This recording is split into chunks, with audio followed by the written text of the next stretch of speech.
Today we'll be looking at Burn Down the House, a record that I released on Toolroom Trax recently. Let's dive straight in. This is another one that we made during the writing camp, Toolroom writing camp. This is what I had going into the camp. So like another idea I created here. Let's go through each element. Some texture, which just fills out like small little gaps, and it just adds a little organic feel to the record. Then the main thing of the record is this lead sound,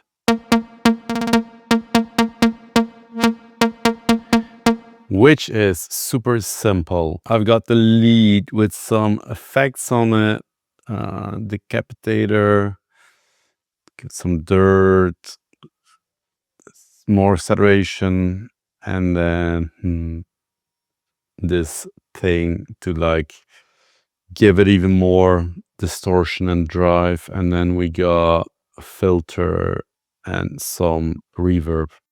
Then the lead sound itself, it sounds like this. And it's super simple, just in a preset in Serum. 2 oscillators.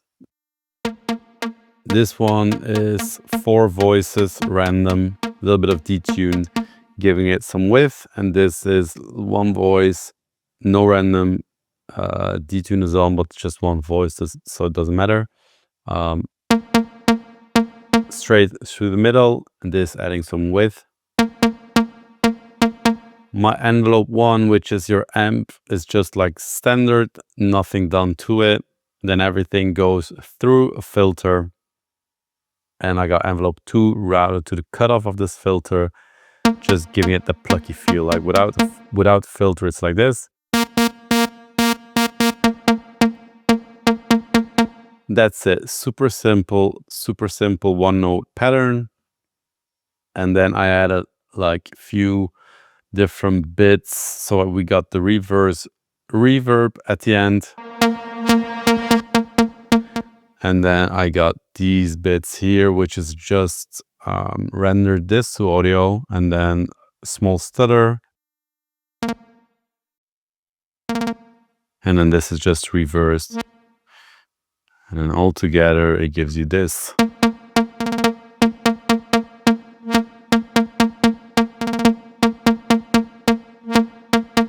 And that just gives you like something extra to make it a bit less boring than just having like the lead playing all the time. Then we've got our kick and bass. It's actually like quite a few layers. I got my main kick, which is this one from a sample pack, I think from Tony Romero's Toolroom pack. Has a nice fat bottom end, and then I layered it with 2 clicks. So without, and then with bass line, simple as well.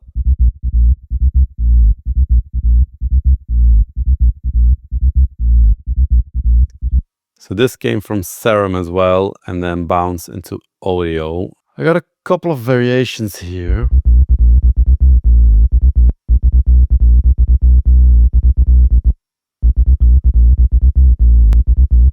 I think that's the one that I used. Let's unfreeze this. So I got, this is like a random groove generator, which is sometimes nice for bass lines to create something random, basically.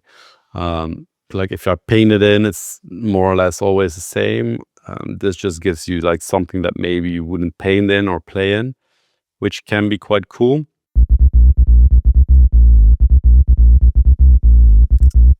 Pretty simple. As most of the times with my bass lines, it's a sine sub, giving you the sub low end, and then layered with a saw.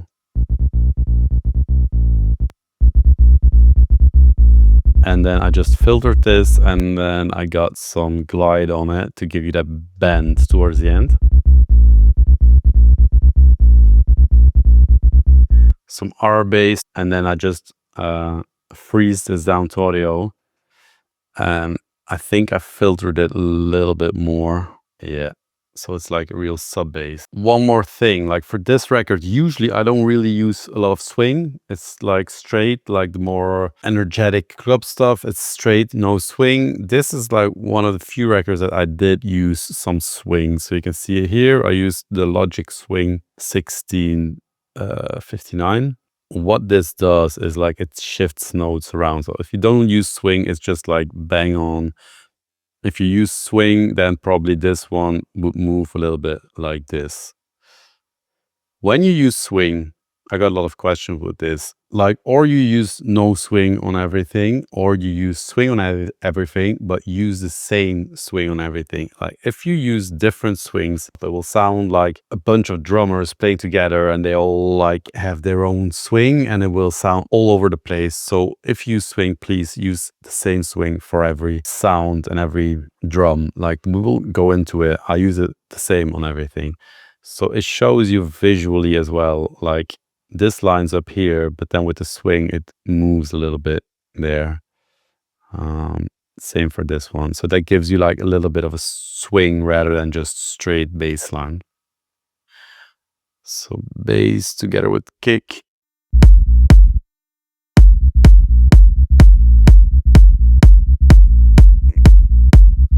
And I thought that was like a great groove, and I just lead with it.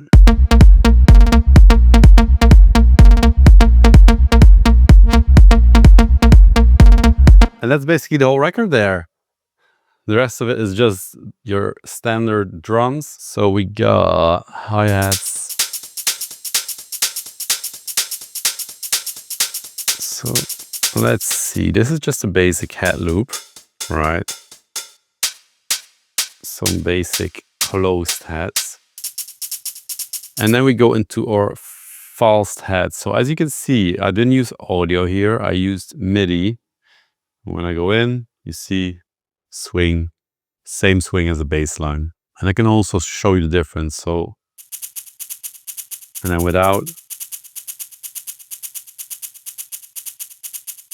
So usually with swing, you get like more organic feel, more housey, like a little bit more laid back. Whilst if you don't use groove, you get like straight energy, less of that old school house and more of a techno feel, I'd say. And then an open hat, nothing special there. Some rides.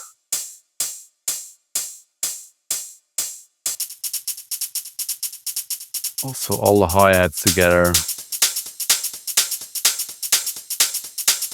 And this is some reverb that opens up in the breakdowns.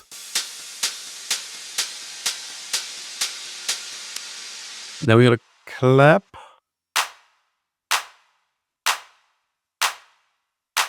Again, basic, just a bunch of claps layered.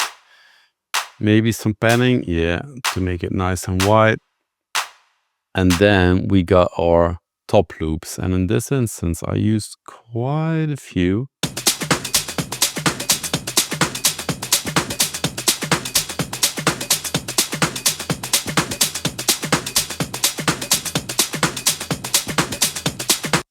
Like this is a lot of the groove, obviously. So if I put this all together.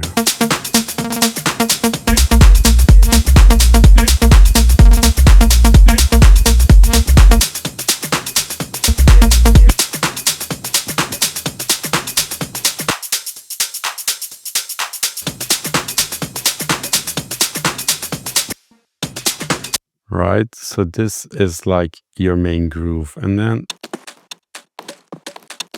you can see all these yellow dots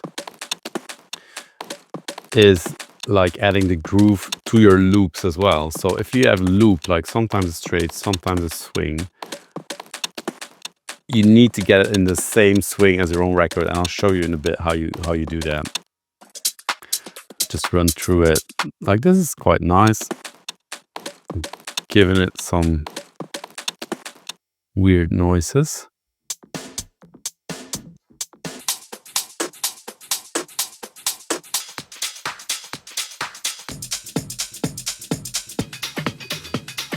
So just a bunch of loops layered together, and I thought like all together they give it like a fat chunky groove. I suppose these are swung already, so I haven't committed the groove into them, but like all together they sound the same groove. So when you're searching for loops that fit your record, you have two options. You can use your ears and like or eyes and see if they visually match your groove, or you can force your groove into a loop. Let's take this loop for example. You can see here if we're on 16 grid, like it's lined up properly, so this has no swing whatsoever. If you have a loop that has swing to it, you want to quantize it first. So we select everything, quantize, and then it matches every hit to the 16 grid. So this is what you want to have. Then you want to select beats mode and then this arrow here, otherwise it will sound really bad. And then you can select your groove. So let's hear a difference without and with. Now the groove, they come with a volume automation as well. And I don't want that. I just want to have like the swing. So what I always do is I commit this groove, which you can do by pressing this one. And then you see these elements are moved. And then you want to go into the envelopes and then the clip gain. And then you can see this is like the gain automation I'm talking about. I don't want that. So I just do like this. And then I have this loop in the swing that I'm using throughout my whole record. So this is without and this is with.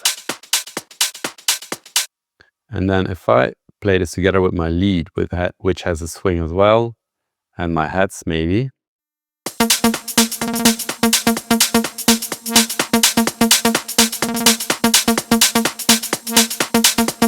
Works great, like without swing.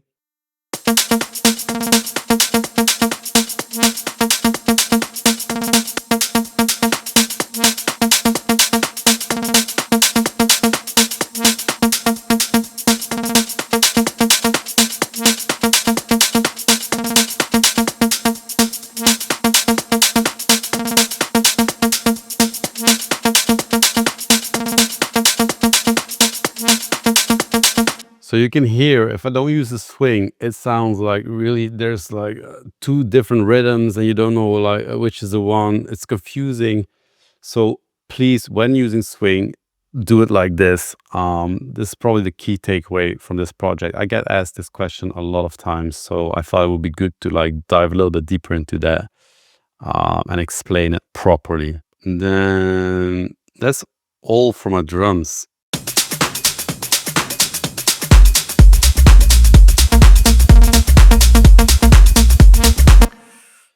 Then we got like a nice fill here,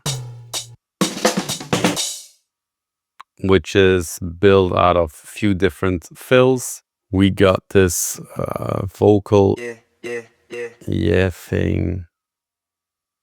House music. This didn't make the end cut, so I got this and then it got replaced by the vocals from David LeSal. And this is just a vocal snippet, stab.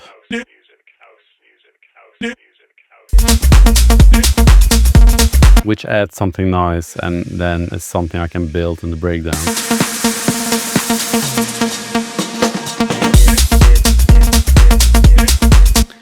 And then I got some basic effects, which is not really interesting, probably. So this is what I had. We went into the project, and I'll find the project from the writing camp now so we can have a look at what changed and what didn't. We're now in the project of the writing camp. As you can see, I was with Eden Prince that day. You can see like it's the same project, right? I think nothing's changed. What we did was like found this vocal, which I can play you the full version of. I wanna make your body bounce with a track so hot, burning down the house. I wanna make your body bounce with a track so hot, burning down the house. I wanna make your body bounce with a track so hot, burning down the house. Burning down the house. Is it wrong that I wanna make your body bounce with a track so hot, burning down the house? So that was a full vocal, and then we just cut it up into this. Burning. I wanna make your body bounce. Burning down the house. Burning down the house. Burning down the house. I wanna make your body bounce. Burning down the house. Burning down the house. Burning down the house. And then towards the end, I did this. House, house, house, house, house, house, house, house, house, house, house, house, house, house, house, house. Which you can do by just automating the length and making it shorter and shorter and shorter. And you get the effect.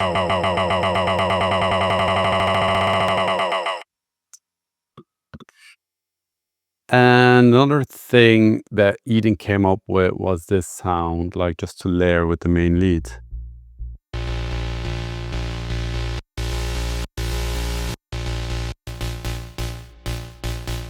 Which is more of a square type sound. And it just works quite well with.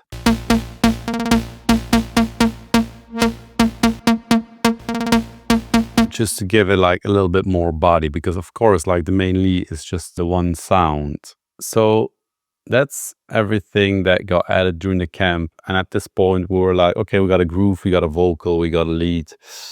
That's it, done. And then I finish it off right here later. So let me find the project, the final project, and then show you what changed. So this is the final project. Let's just run through it. So we got the vocal. Let's dive into that a little bit.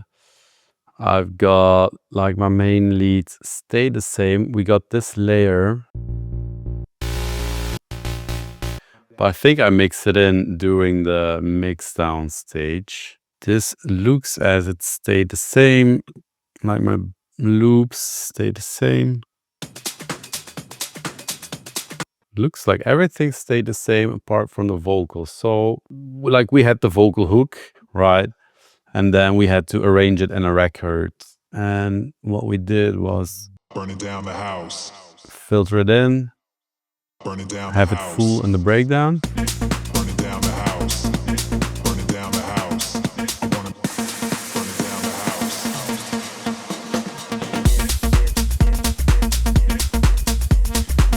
Then drop, and then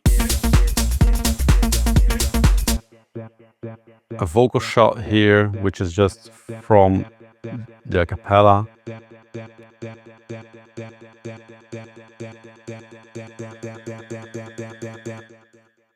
And then that leads into the vocal again. I wanna make your body bounce. Burning down the house, burning down the house, burning down the house. I wanna make your body bounce.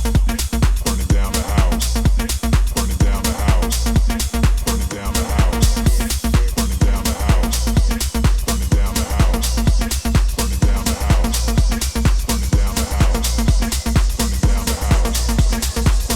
house, burning down the house. And then just looping that burn down the house part.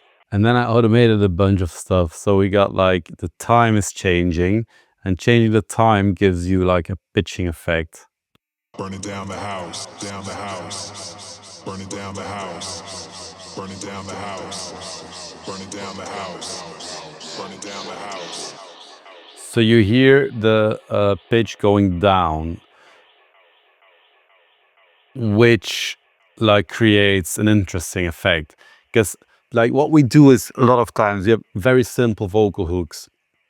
It's just the same thing going on, but you just automate stuff with effects to keep it interesting, to make it interesting. I got this shaper box thing on there as well, which is just doing the panning. So whilst I'm automating the delays, it's also panning. Burning down the house, burning down the house, burning down the house. Which again just adds movement, which is the whole idea of automating stuff like this. Down the house, down the house. And then we just go again into the full vocal. Wanna make your body bounce. Burning down the house. Speed up thing, and then this is basically the same that I've done here. I do hear something that wasn't in my demo, which is this synth lift.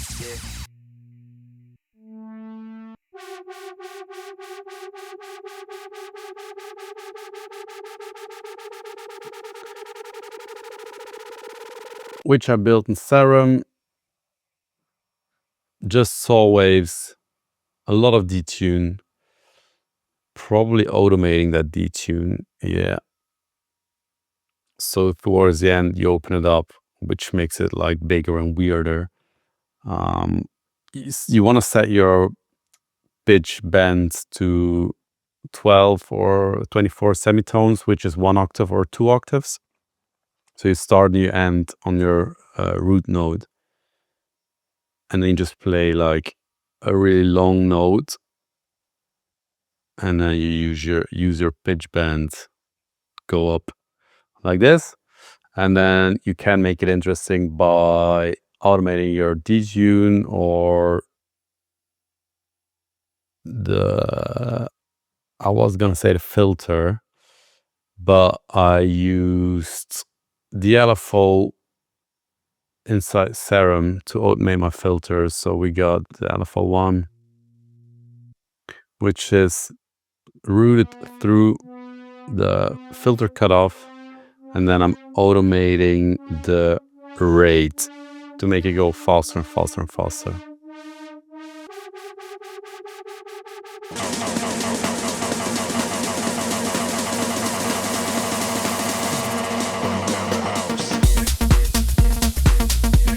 So we got rid of the house music thing and replaced it with Burning Down the House, which is the main vocal hook of the record, basically. So at this point, arrangement is done, all elements are done. You know what that means? It means moving into the Mixdown project. We got the Mixdown project here. Let's run through it. So our background, the crackle thing, the lead bounce into audio, some extra delay, and some EQ and some track spacer to sidechain it. Then the lead layer, I just used this in the breakdowns and like very quiet.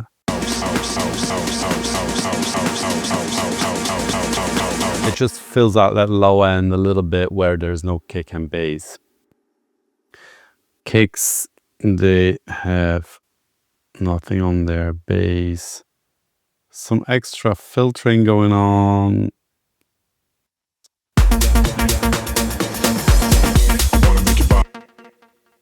Very simple. Our hi-hats, just some EQ. Claps, just some EQ. Our loops, sidechained a little bit more. That's the big fill. I got my vocal effects on different chain.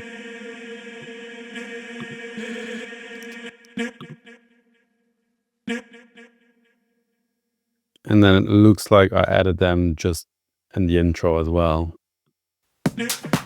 Yeah, to make that more interesting. Small reverse cymbal I added in there.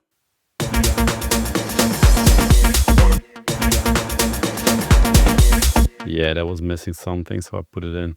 Like, I try to have all elements pre my Mixdown file, but sometimes I just add like small things.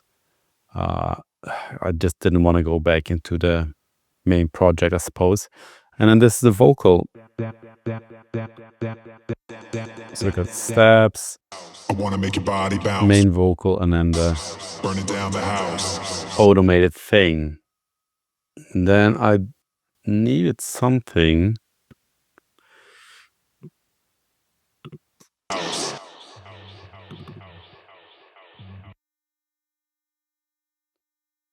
Okay, so I automated the volume here to go into the breakdown. Burning down the house. But then it was a bit sudden. So without this. So then I made this from the vocal.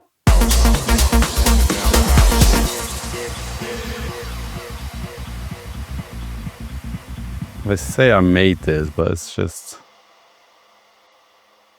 this bit here, I think. So House, burning down the house. So that bit, and I reuse this here to go into the breakdown.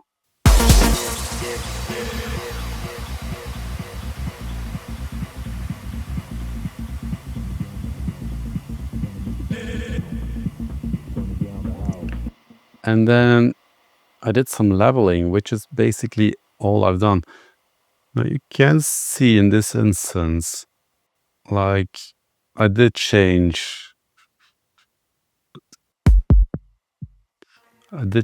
quite a bit. So the kick at -5, bass louder, clap a lot quieter. So usually my mix, I'm pretty happy with it. So it doesn't, but sometimes you're working in the mix, you need to step away from it a little bit and then come back in. And then you can hear these things and you just like, okay, that's wrong. You can do it quite quickly. So like sometimes it does change quite a bit, like in this instance. And then I did add some reverb here as well to some elements because I think like everything felt like a little bit too dry.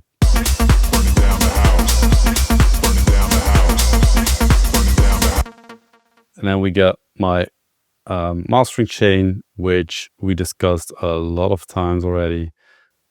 Just the same as always. You can check my other videos if you want to see it. The limiter is off, and in my ozone, the maximizer is probably off as well. That's because I bounced the pre-master from this. And when bouncing pre-master, you take off your limiting and your maximizer, send off to mastering engineer, and then he makes it loud and sound better. So that's more or less everything I have to say about this record. If you like the record, you can stream it. I'll put the details below. You can subscribe to my channel if you want to see more videos like this. We do these quite often, and I hope you enjoyed it, and I hope to see you in the next video. Bye-bye.